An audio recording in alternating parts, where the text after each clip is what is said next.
So Candace Owens is the kind of friend that I definitely wouldn't want. I'm going to show you why she's a friend that threw Charlie under the bus. I'm going to show you why her arguments don't even add up and don't make sense.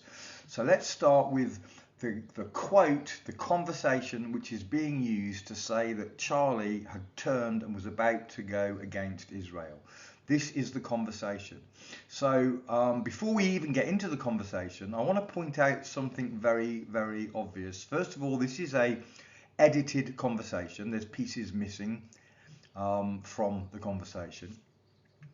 Secondly, where has the conversation come from? So how do we know that Charlie wrote this? How do we know? Well, the argument is because someone from his organisation, Turning Point, has said, yes, this was the conversation. In fact, that's where it came from. This particular individual screenshot it and it's come from him. So that would seem to verify that it's a genuine conversation that was had, except for a couple of things. So the first thing is that Candace herself has very strongly pointed at Turning Point individuals to being involved in Charlie's death.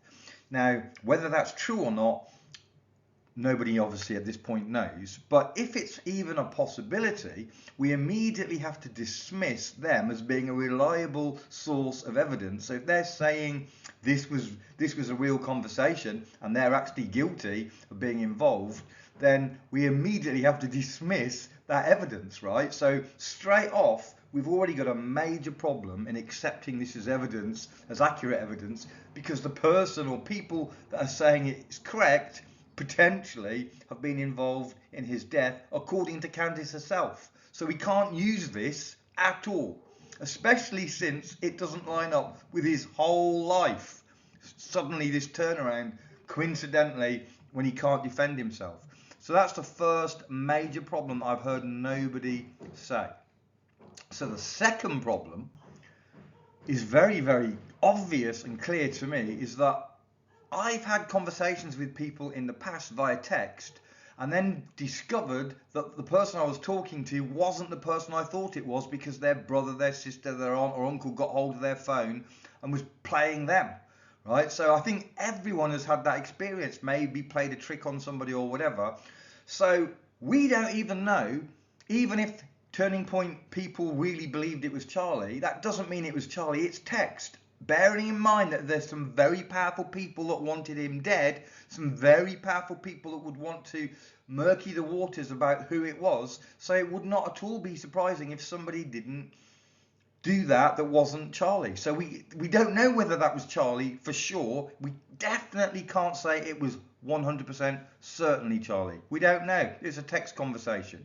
So might have been somebody else. So that's the second point. So we've already got two major problems with this evidence. But this third thing that I'm going to talk about is where, let's just say, whether it was Charlie or it wasn't Charlie, let's leave that to one side. Let's just say we don't know that for sure right now. But if it was Charlie, then what Charlie is doing here, let's just read what it said. So Charlie said, just lost another huge Jewish donor, 2 million a year because we won't cancel Tucker. I'm thinking of inviting Candace.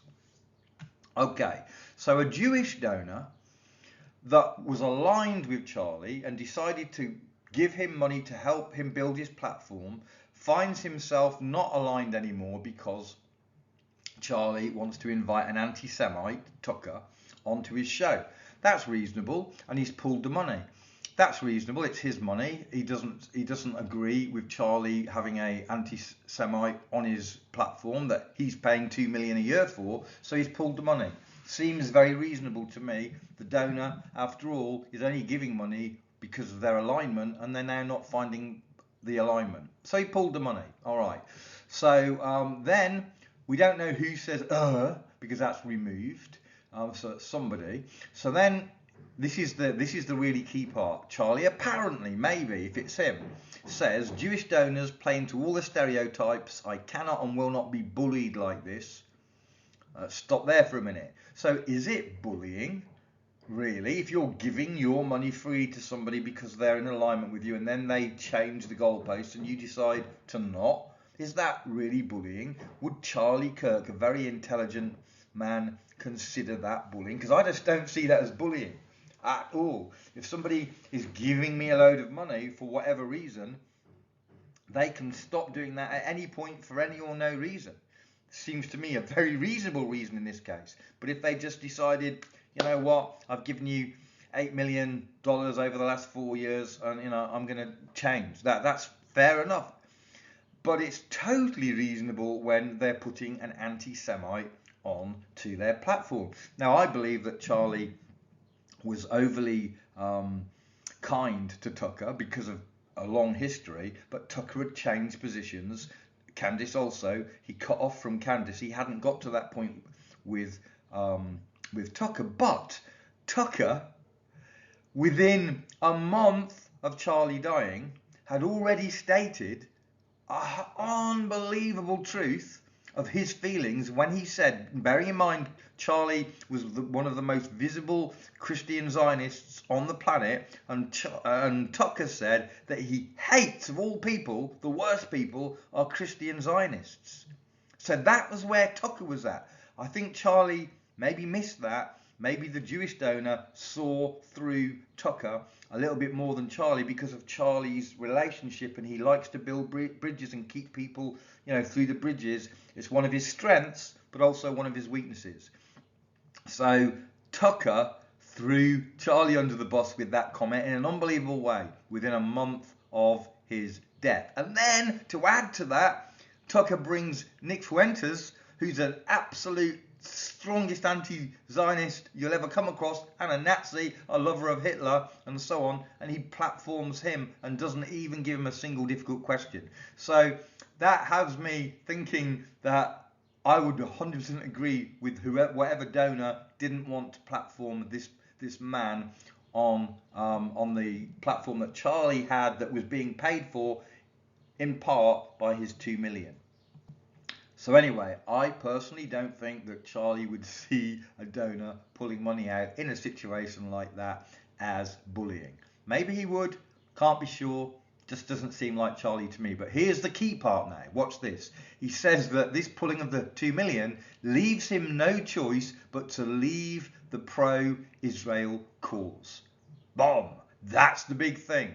That's what Candace is saying. He was changing his position. Now, again, before I say anything else, let me remind you, we cannot know for sure that this was Charlie Kirk. There's very good reasons to not think it's him, okay? Because it goes against everything he stood for a very long time. As a Christian Zionist myself, I 100% know that I would not be able to change my position, because my position is a biblical one, just because somebody didn't give money. But here's the point. If Charlie said that, and if it wasn't a joke, it wasn't a private joke in between friends where it's, oh, you're not, could have been a joke. It's my kind of humour. I could say something like that. I wouldn't mean it. But if it was really meant, and it was really Charlie Kirk, and now Candace brings this private conversation to the view, she's totally throwing him under the bus, because what she would be showing, and I don't believe this to be true, but she would be showing that Charlie Kirk was only about the money, and that he was willing to change positions just based on money. And a very reasonable retraction of money, if you ask me, as I've already explained. Just because of that, he doesn't have a choice but to leave the pro-Israel cause over money. A man who was very, very much not in it for the money, and very much because of his actual personal Christian beliefs and foundation. So I don't believe for a moment that Charlie Kirk would change sides over money, but Candace wants you to believe he was. And that is sick.